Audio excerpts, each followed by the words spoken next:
पंथाना संतु, इस चैनल के पोस्ट शीर्षक अंतर्गत, जिसे पहले कम्युनिटी हेड भी कहा जाता था, उसमें आप लोगों ने एक वीडियो सुना होगा। यक्ष युधिष्ठिर संवाद से संबंधित उस कार्यक्रम का आयोजन करवाया था आशुतोष जी ने।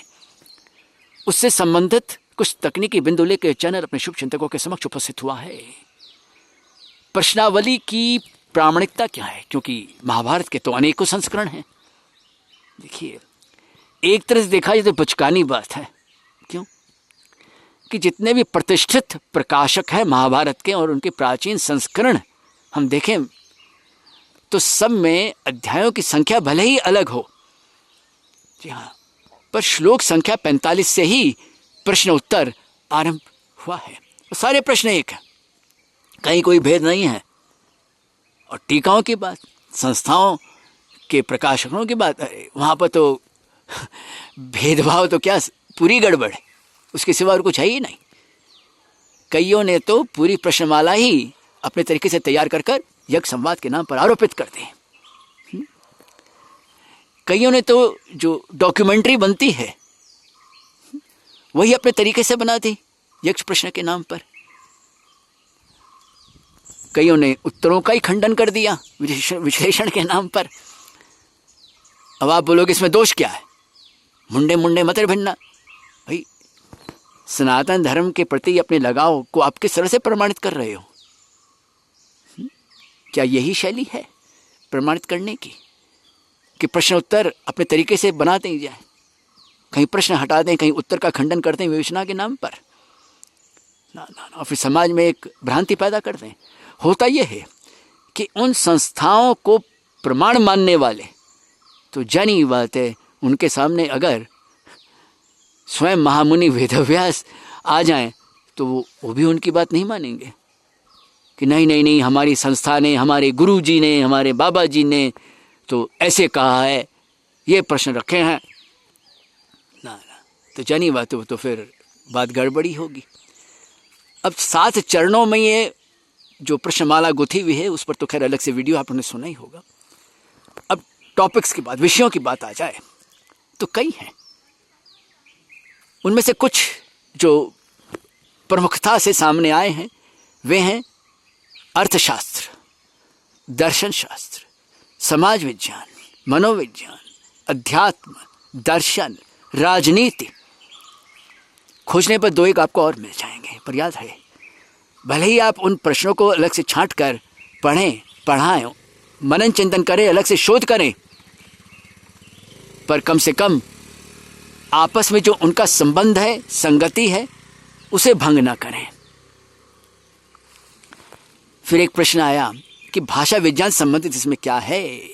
जी हाँ, बहुत कुछ है।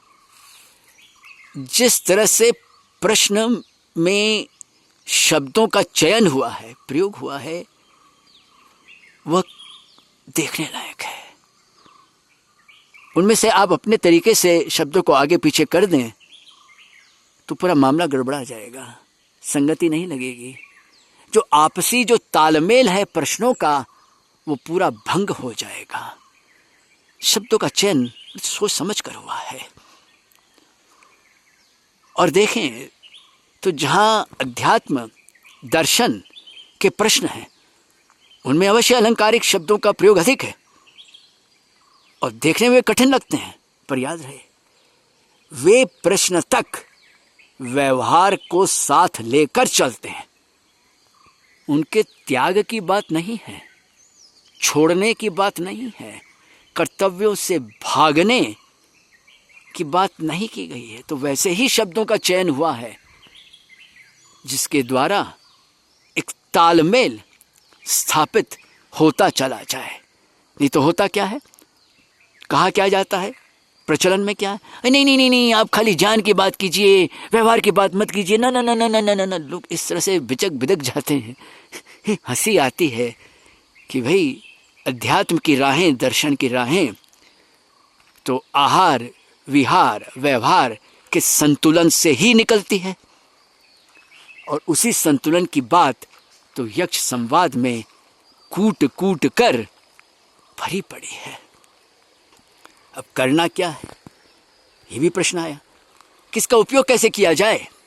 तो जानी बात है, कम से कम आप अपने घर में, अपने परिवार में तो इसकी बातों का उपयोग करके देख ही सकते हैं। कईयों को आपत्ति है ना कि भाई पठन पाठन करके क्या होगा, पाठ्यक्रम करके क्या होगा। कई जने तो ऐसे पाठ्यक्रम चलाते हैं, कुछ होना जानी तो हुई नहीं अभी तक, तो कहाँ से होगी। तो नहीं हुई तो इसका मतलब कुछ भी नहीं किया जाए। सोच समझ कर बोलना चाहिए, इसका उपयोग ही उपयोग है। इसलिए तो ये संवाद इस तरीके से सजाया गया है। माध्यम चाहे जो भी बना हो, कैसे भी हुई हो वो घटना, पर है तो वो हम सबके लिए ही एक मार्गदर्शक के रूप में है वो प्रश्नमाला। अब उसका हम सदुपयोग न करना चाहें वो बात अलग है, उसमें भी तो हम एक तरीके से सिद्धि हैं, नहीं क्या। तो ये थी कुछ तकनीकी बातें। तो आइए आगे बढ़ें, कम से कम कुछ कदम तो संवाद के साथ चलें।